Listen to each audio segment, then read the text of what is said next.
We would like individuals to be able to go about their daily lives feeling safe.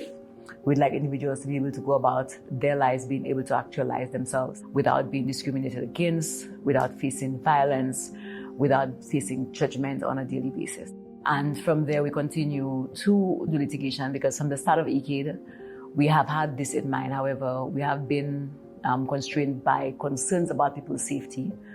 Unfortunately, in St. Lucia in particular, there have been more so gay men who have been literally killed in manners that clearly say they hate crimes, but which have not been documented as such from the official perspective, and which have not been solved, and that continues to be a threat to gay men.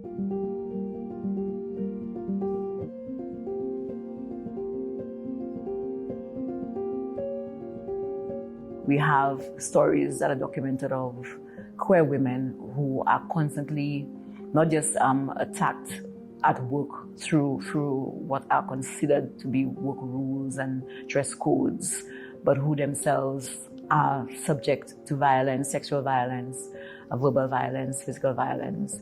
With my work with ECADE, one thing that I do continue to do is to be involved in the planning of the Caribbean Women and Sexual Diversity Conference, which is now in its 10th year.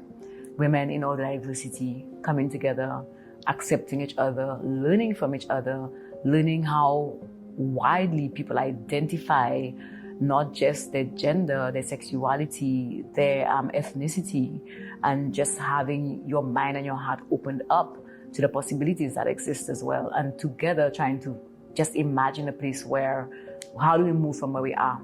We have moved a certain way. How do we take that next step? How do we take 20 steps into the future? Where are we going? How could we imagine and reimagine each time where we are heading?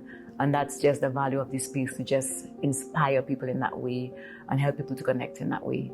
So of course, we continue to build the capacity of the organizations that are part of our network, but also organizations that are not part of our network, because, you know, we don't own work, we don't own the space. We don't own advocacy, we don't own LGBT people.